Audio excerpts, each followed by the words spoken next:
Montana. 2 people per square mile. It's wild, it's huge, and here, only the toughest can survive.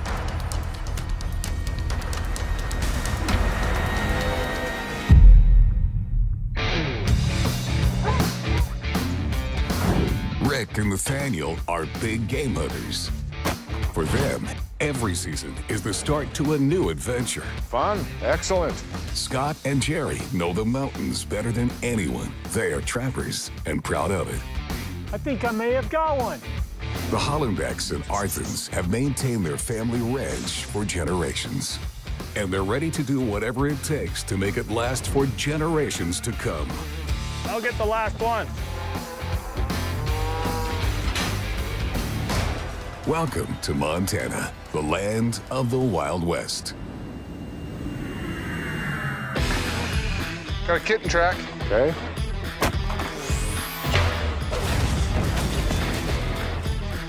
Oh my gosh, big herd elk. Wow. Soft as a flannel diaper.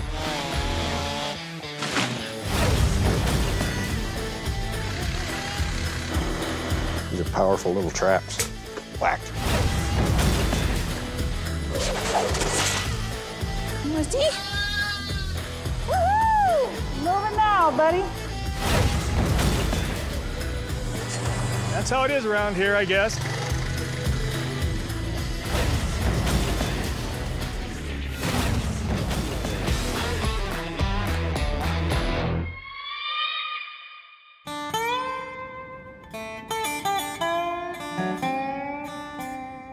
Montana is not only a wilderness where wild animals reign supreme,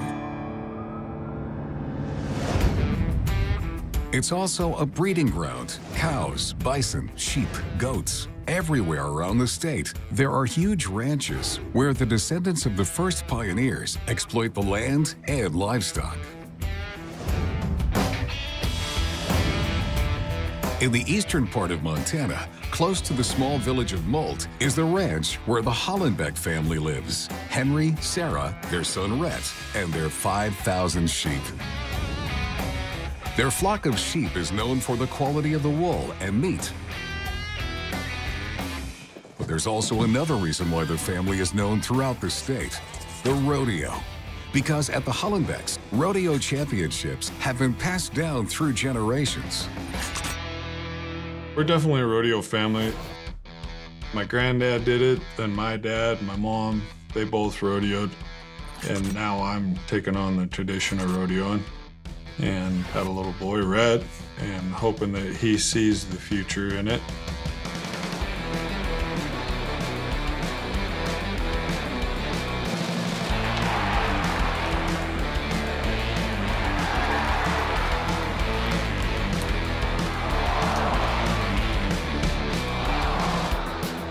Henry competes in 2 specialties. First, the tie-down roping.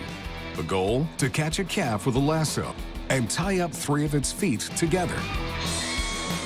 The second, steer wrestling, a test that consists of grabbing a steer weighing more than 400 pounds with your bare hands, throwing it on the ground, and getting its 4 legs in the air. The whole process has to happen as quickly as possible. Henry has been the Montana champion several times and has defended the state colors in a competition that takes place every summer with the best rodeo champions from all over the United States. He's one of the most respected competitors and definitely one with some of the most experience. I probably started roping when I was 5, 6 years old. Probably off a horse, 7, 8 years old at Brandings, but I didn't start competition until probably 11 years old. At 5 years old, you know, I started being a cowboy, following my dad around, and he'd saddle my horse for me, and off we'd go. It's natural to become a rodeo cowboy because when you're out in the hills and stuff, something needs doctors. Some of the little kids with your dad, we went out and roped it. So then it just kind of grew on you that. But for the Hollenbecks, the rodeo is much more than a sport. Success in this competition is also good for business. Rodeo is important to our whole family because of how it ties into everything that we do as a family. We market livestock. We travel around the state and buy other people's livestock. So when you come to town, they see you and it's like, hey, you're at my hometown. It's not so much all about money and all about prizes. It's about the communities that you go and get involved in.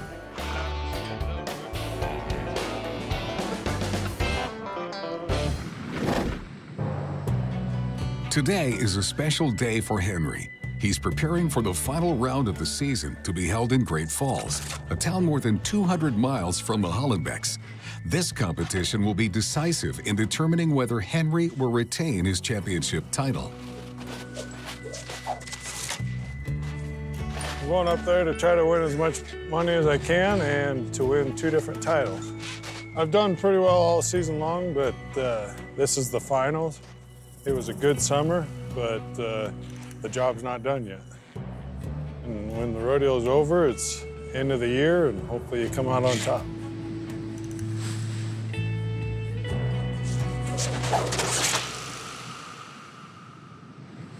Trying to make sure that I got a lot of speed on my rope. You can hear it whistle. And then also when I throw, I get lots of zing to it.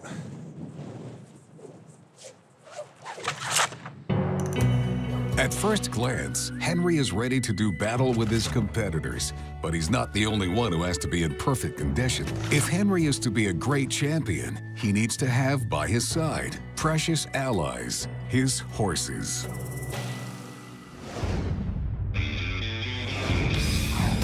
In the Big Hole Valley, the snow has been falling continuously for 2 weeks, very deep and very thick. The snow layer would block any vehicle that's not equipped with tracks. And because Scott and Suzy live far from everything, in the middle of the forest, they must be able to reach the village located about 10 miles from home in case of an emergency, even in the worst conditions. When we decided to live where we live, transportation was the #1 concern. We had 2 snowmobiles. We got stuck a lot of times. Then we went with the truck with tracks. And we spent a lot of time digging out that truck with tracks because if it fell off the road that I had tried to beat down, it would get stuck on its side. And it would take about 8 hours to dig that out. So Scott and Suzy made a wise investment. Now they have the vehicle that can save them from the most extreme situations, the Snowcat. The Snowcat is able to put down a 10-foot wide road, move over, and you get about a 15-foot wide road that constantly, by grooming that about every other snowstorm, it gives you a hard base so that you don't get stuck with the other vehicles. So it's the insurance policy that keeps us going. Usually, I only groom when I know I'm going to be coming out of the mountains. That may be once every 2 weeks, once every 3 weeks. Some winters, you only do it 6 times. This winter, I've done it 12. And when Scott spends the day in his Snowcat, the mountain man suddenly turns into a rocker.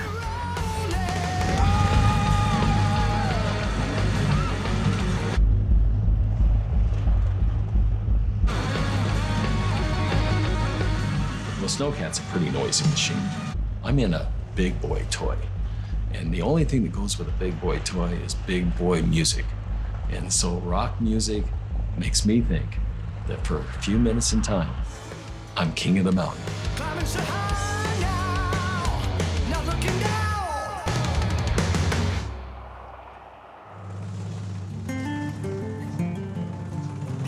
Suzy has her own quad, so she can go to the village when she needs to. But today, she's stuck at home. That's good. Suzy broke an important piece off the quad when entering the garage, the light bar that's attached to the roof of the vehicle. So when you're coming in, we're dropping off the snow here. Right. We hit right there. Yeah, that's a little bit lower right there, too. Yeah, with this snow, we may have to dig some more of the snow out to get under here. Okay. However, in the Big Hole Valley, driving the quad in the middle of winter without lights is definitely not an option. Coming back without light over the snow, you do not have the benefit of shining ahead and seeing where your posts are with the reflections. You do not have the benefit of seeing ahead so you can prepare for turns and bumps and places where the road changes. She could go off the road and go over embankments. She could get stuck very easily by just falling off the trail. And with the temperature being -5 to -30, she probably would have had a difficult time making it back to the house in those conditions. And that creates an instant life and death situation. Let me get a hammer.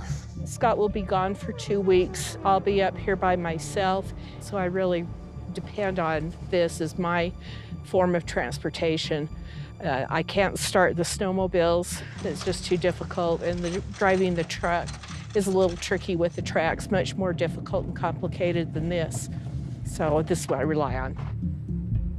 Scott and Suzy don't have a choice. Despite the big flakes of falling snow, it has to be repaired.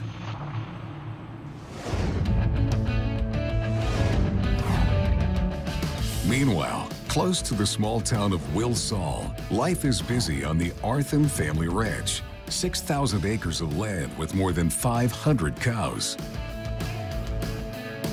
Meet Ron Arthan, the patriarch of the family. His great-grandparents were Norwegian and arrived in Montana during the gold rush of the 19th century. Since then, the Arthans have been ranching from generation to generation. It's been where we lived. It's home. There are tough times, but you definitely have a job. And you need to get it done. Ron manages the property with his wife, Kale, their daughter, Haley, and her husband, James. At the Arthans, the ranch is a family story. Ranching is not a career. Yes, it's a business, but it's more than that. It's a feeling. It's a way of life.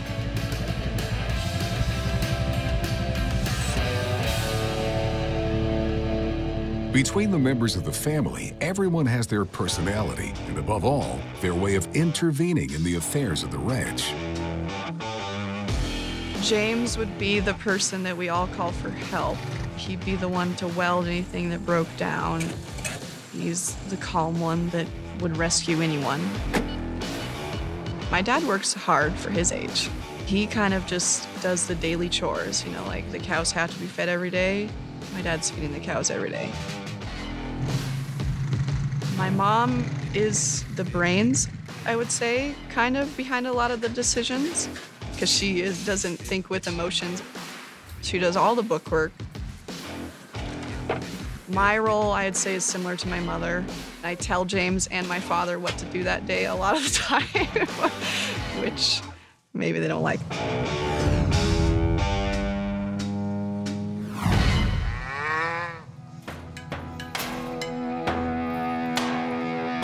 This morning is the day of vaccinations for the cows in the herd that will give birth to calves by the end of the winter. So the whole family's been mobilized to bring them to the corral. Even James and Haley's 2 sons, aged 9 and 6, are here to lend a helping hand. For the Arthans, this day is perhaps one of the most important of the winter because an unvaccinated female could catch a disease and pass it on to her calf.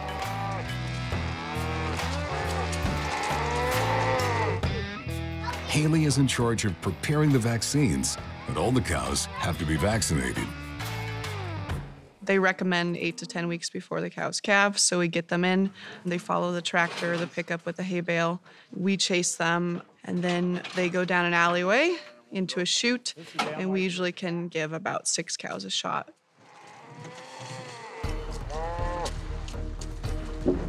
I'll get the last one. Maybe. Maybe. Maybe not. Got her. Okay.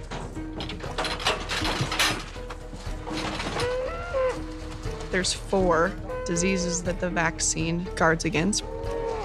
These all cause scour, which is basically diarrhea for your baby calves, and they become extremely dehydrated. If you don't give them this vaccine and they get scours, they'll die within 1 day.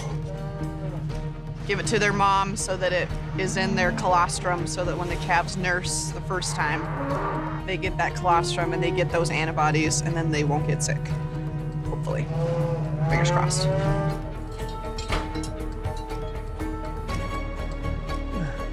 The first vaccinations took place without any problems. However, For the Arthans family, the day is far from over. There are still more than 450 cows to vaccinate.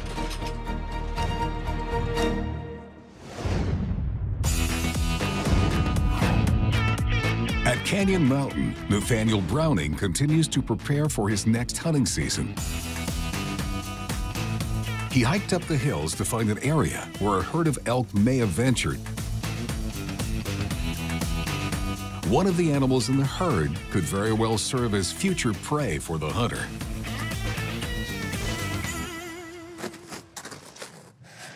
Elk tracks through here. In order to be a good hunter, you should know the patterns and the habits of the game that you're hunting throughout the year.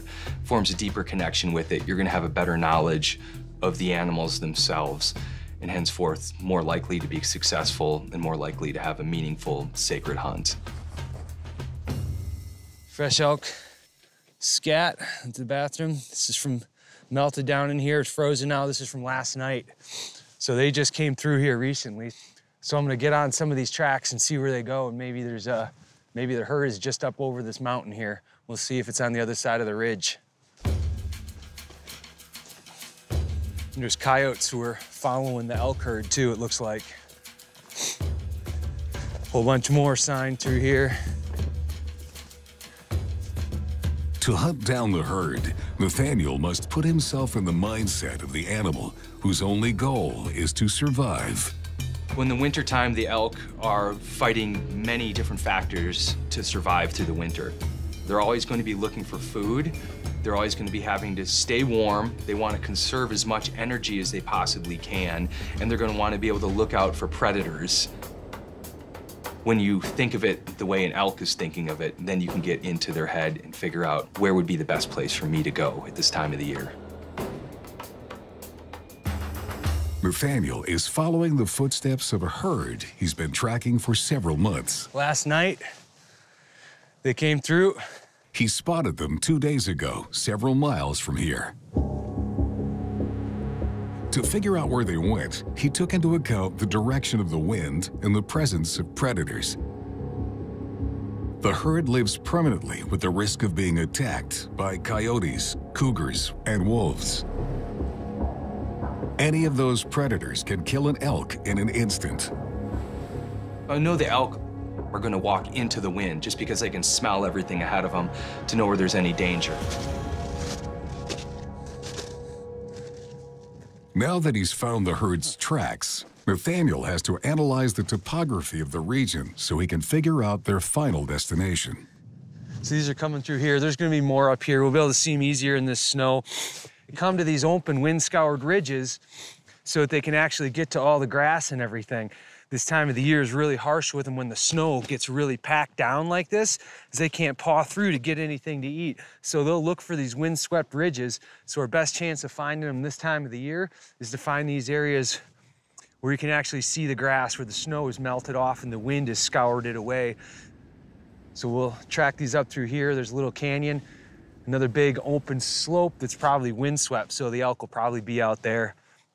We'll go see if I can see any of their big tracks through here. I think if I get a little higher in elevation, I'll be able to look down over this, see if the elk are down in there, because they came through here in the last night. It's kind of exciting to be this close to them this time of the year, because they travel over a long distance, so we're on the right path right now.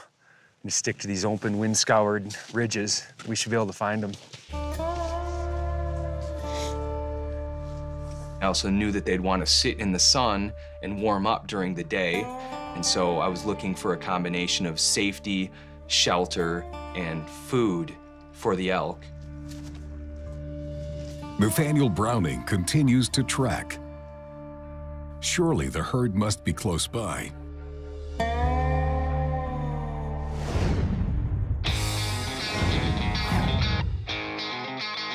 Back in the south-central region of Montana, close to the small village of Molt, Henry is preparing to leave for Great Falls, a town 200 miles from the ranch and where the last rodeo competition of the season will take place. The state championship. This will determine whether or not Henry will keep his championship title.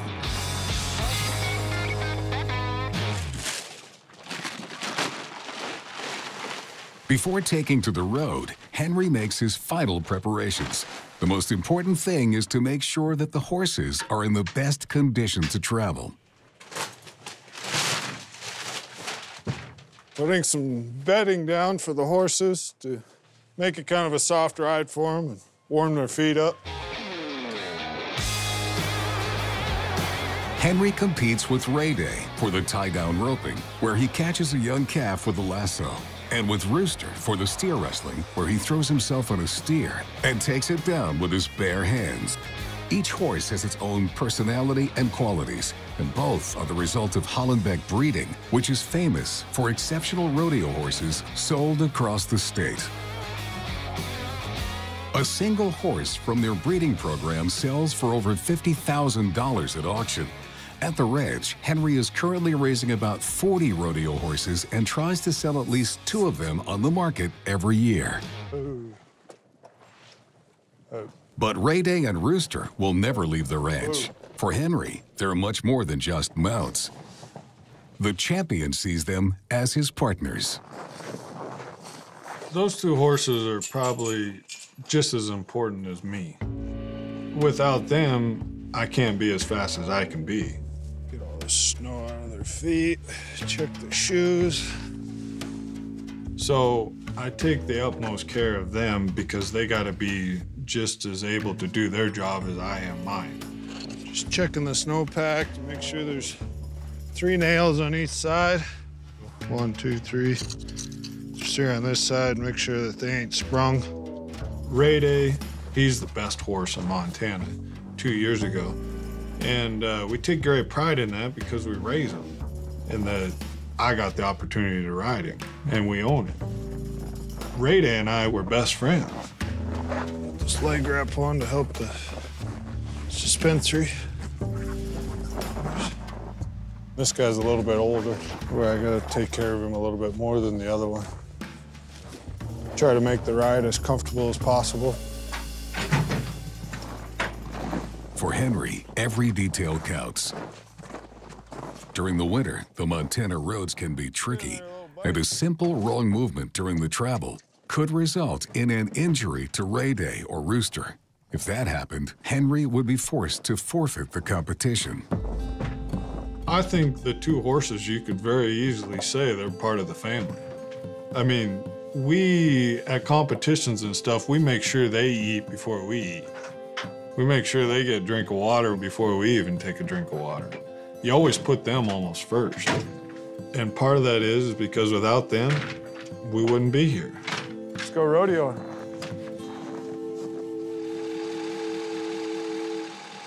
For this last round of the season, Henry will go to Great Falls with his family, Sarah and Rex. But due to the weather and all the snow on the road, it will probably take more than 6 hours to get there.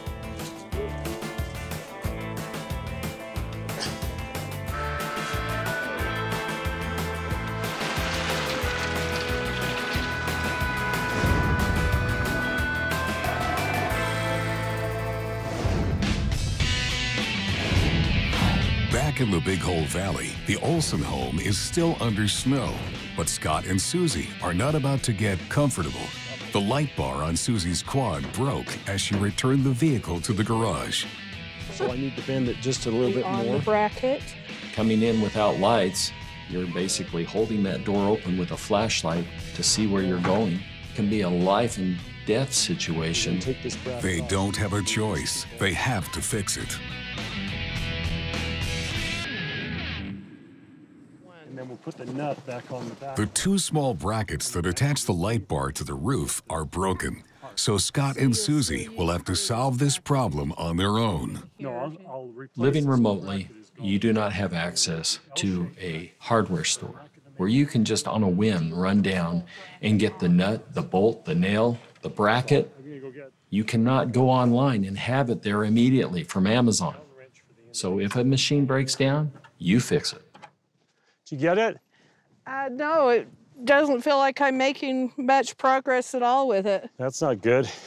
Maybe it's turning inside. Let's see your ratchet. A nut or something? It's a hexagonal nut. Yeah, you're twisting. Uh-huh. Okay. It's always true what the easiest project has its own little quirks. And about the only thing you can say is, really?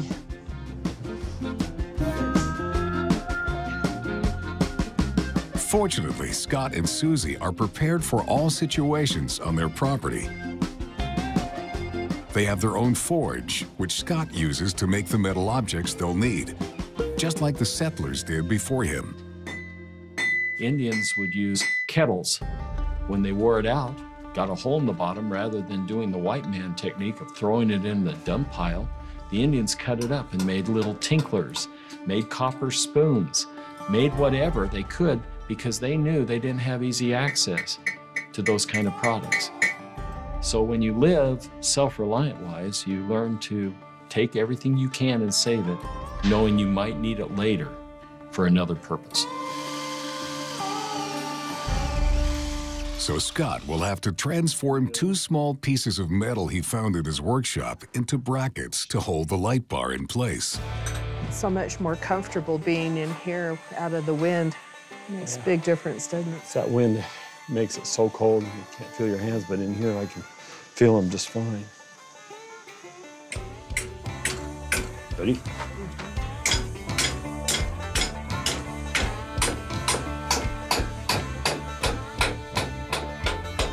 Sure, that looks pretty good. Tight enough, Ben? Yeah, I think so. The day is coming to an end in the Big Hole Valley. Hopefully, Scott's makeshift repair will work.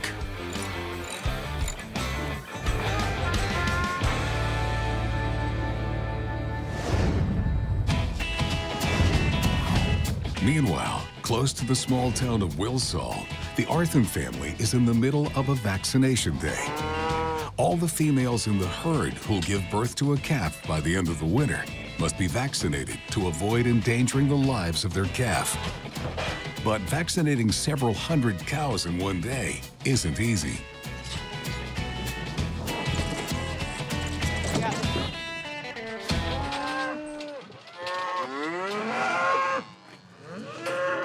Everything possible must be done to minimize stress to the animals. During the procedure, each action must be performed with utmost precision to avoid any risks. Working with cow, too, it's kind of dangerous. You have to be careful. You don't want to get kicked, because if you surprise them, they could kick, and that could be a bad problem for you. So just have to be careful. Remember, they weigh 1,300 pounds, and I'm not quite that big yet, but I'm headed there.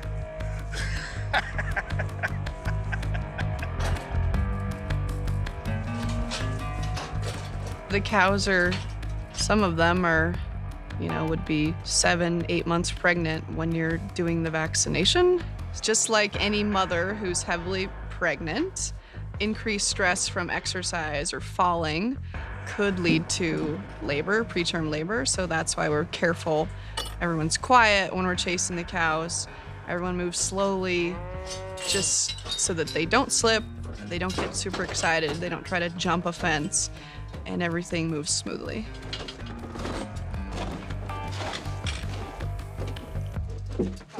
Everybody knows it's going to take some time. I got that one. You get them all? Yeah, it leaked on my last one. You want the last one done? It just leaked a little bit after I gave it a shot. Okay. Sometimes it takes more patience than we have, but most of the time we're good.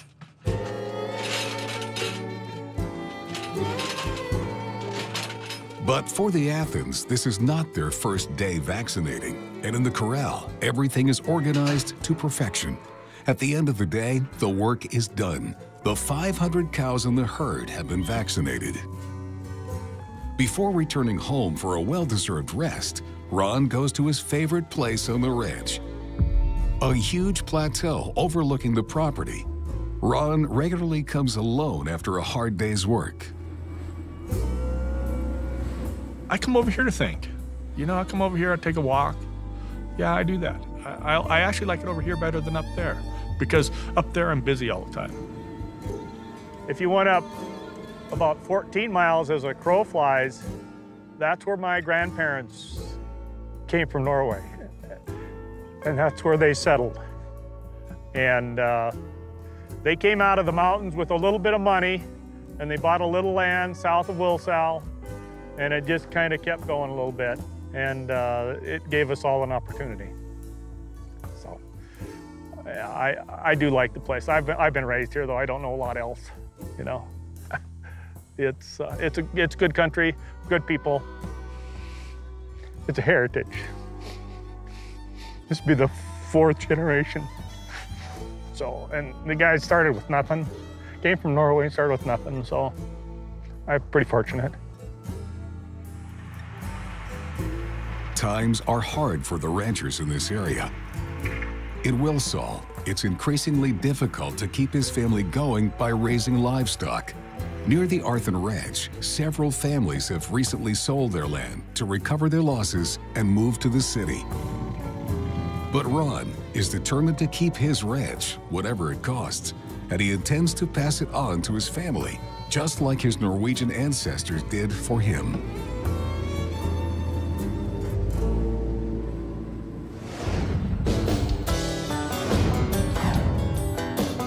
Back at Canyon Mountain, Nathaniel Browning is still tracking a huge herd of elk. Fresh elk sign here. He's been tracking this herd in the hills for several months, so he can trace his trail as soon as the next hunting season opens. So we've got a lot of elk moving through here right now. You can see there's a ton of tracks, so I'm on to a big herd of them. So I'm gonna keep after them. Maybe I'll be able to track them down yet today before we lose the light.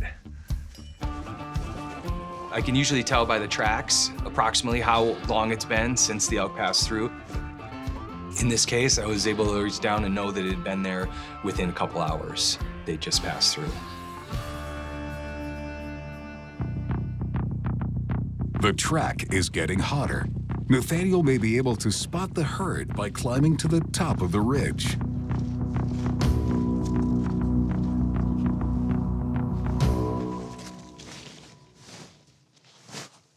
The elk are right there. They're right over the hill.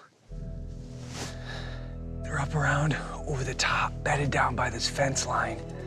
Can't believe they haven't seen me or heard me, but we've got the wind in our direction, so they can't smell me right now.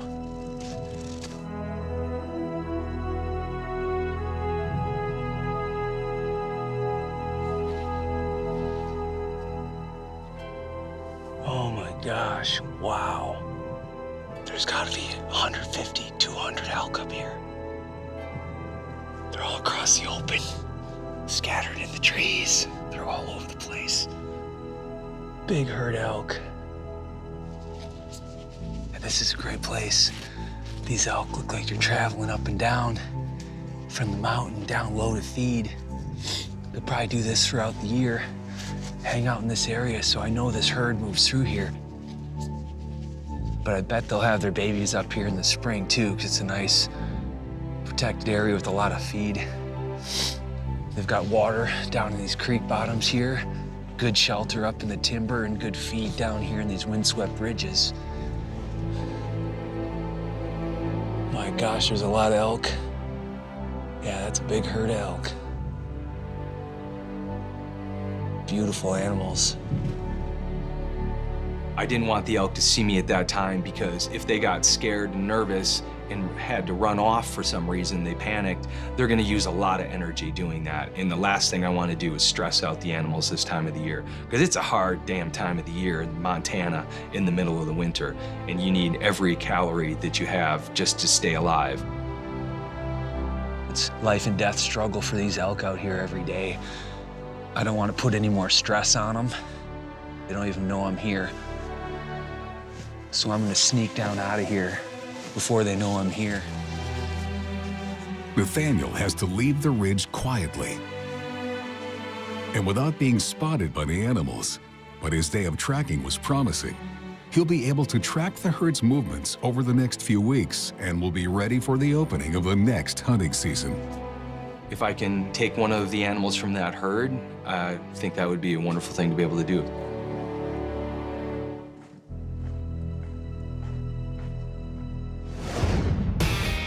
Further north, the Hollenbeck family arrives in the city of Great Falls after more than a 6-hour drive. Henry will compete in the final rodeo event of the year, the state championship, which will decide the title. And he intends to win it. He made the trip with Sarah and Rhett, their 9-month-old son, who's going to see for the first time his father in competition. In the town, there's a lot of excitement. Everything's been prepared to welcome the greatest champions of the state for a big rodeo weekend.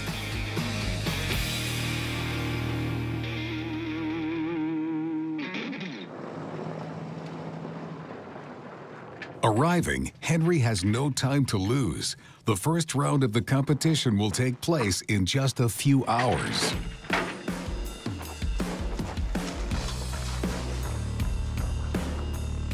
When I'm up at Great Falls and I start bringing my horses out of the stalls, I'm already mentally prepared because I start earlier in the day when you're getting dressed. When I'm putting on my cowboy uniform and getting ready to go. Even though you could consider me a veteran at the sport now because I've been doing it for so long, I still get nervous a little bit, but it's more of a nervous that's excited and ready to get down to business. And, you know, the same way with my horses. They're a little bit nervous, but they're ready to get to business. They're doing some warm-up stuff up at the arena right now. That's the Coliseum where we'll be, is over there. Here, Henry is one of the most respected competitors. He's the reigning champion and intends to earn that title again this season. Watch out, hey! He's known as the Mr. All-Around Cowboy of Montana, and he seems to hold that title almost every year.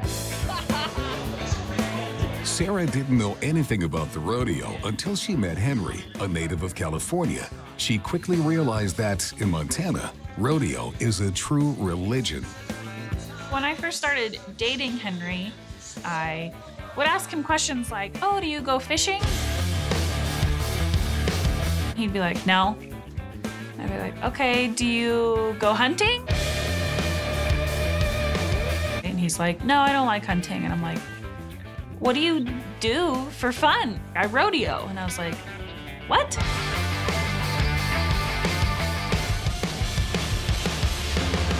You know, you live in Montana. I couldn't think of anything else besides hunting and fishing that Montanans did.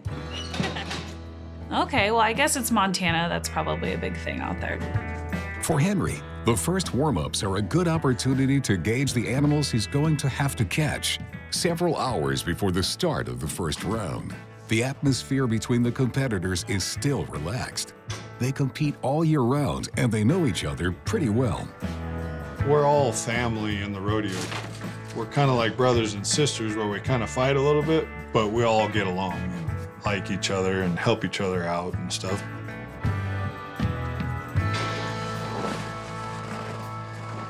The competition takes place in the evening, and like every rodeo, for Henry, the walk to the arena is a very special moment.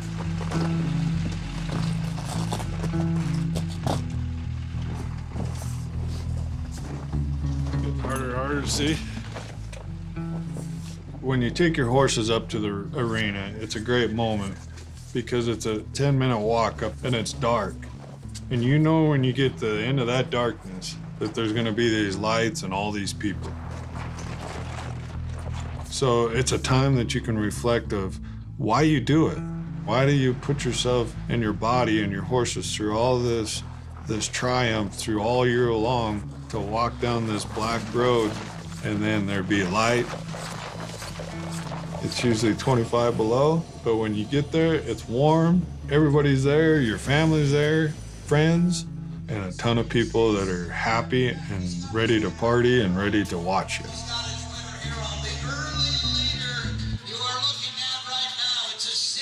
In the bleachers, Sarah is waiting for Henry to start. He'll be up in a few minutes, and for her, these are perhaps the longest minutes of the entire competition. There's always the thought of them getting hurt. I mean, they're on horses, and it's a live-action rodeo, so you never know what could happen.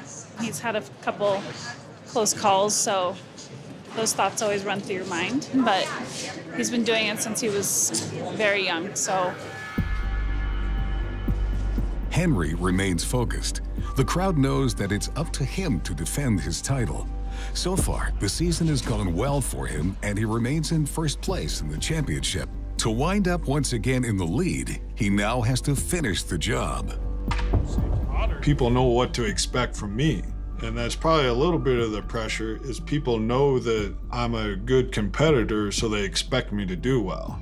And that's where I don't want to set up for failure. I go in there knowing what I have to do. I know where I'm at in the rankings. My #1 goal is to win the year-end title. In a few minutes, it will be Henry's turn.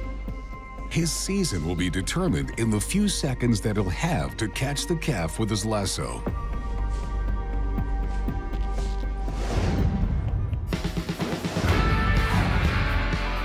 In the Big Hole Valley, Scott and Suzy must now check to see if the two metal parts they fabricated will allow them to repair the light bar on the quad. If they fail, Suzy will not be able to use the device during Scott's absence. She'll be stuck in her house for 2 whole weeks. I like it. I like it. I think it's good. For Scott and Suzy, it's the moment of truth. Voila. Hey, we've got it again. Good. It feels solid. That's pretty solid. The angle looks good. Yeah. Oh, yeah. She's not going anywhere. Good. The repair was a success, but as is often the case with the Olsons, once you think you're done, there's inevitably something more to do. The whole idea is you get that to drop down in there. Right. It's going to be a little more abrupt drop. That's all right. Before they can finally go home, Scott and Suzy have to remove the snow that raised the passage for returning the quad to the garage. Yeah, you probably have more ice here, too, from where it melted. Okay, you've kind of seen where I want to throw it. I'm not real sure I got it. You better show me one more time. Though having to face the most difficult situations, I don't understand that. Scott and Suzy managed to take things one day at a time, and with a good dose of humor. Oh, you missed a spot right there. Really? Living in the wilderness, we have to be each other's best friend. We have nobody else to play with. We have nobody else to talk to but ourselves, each other. But we also have a common bond through the goals, through the desires, through the values that we hold dear, that has bonded us together over the years to make us stronger, stronger than anything nature can throw at us. And whenever you get in stressful situations, in the wilderness, humor is the best option. Hold it. Scott and Suzy's efforts have paid off. The quad is not going to spend the night in the snow, but they will soon have to fix the problem of the entrance to the garage. Let's get the ladders. The thing that we learned here is because of the snow, the way it drifts with the patterns from the buildings, it forms deeper snow in certain areas. So now I'm going to, this spring on my project list, raise the roof about 4 inches so that I don't have this problem again. Well, it's really satisfying to know that we have the tools and the means, and he has the knowledge to deal with these challenges, and we can fix it. It may not be ideal, but it's certainly enough to get us by, and another good day here that's not a huge setback for us. Right. Indeed, after 37 years of life together, Scott and Suzy, as a couple, are ready to face all the hardships that nature throws their way. She has strengths that I don't have. I have strengths that perhaps she's lacking.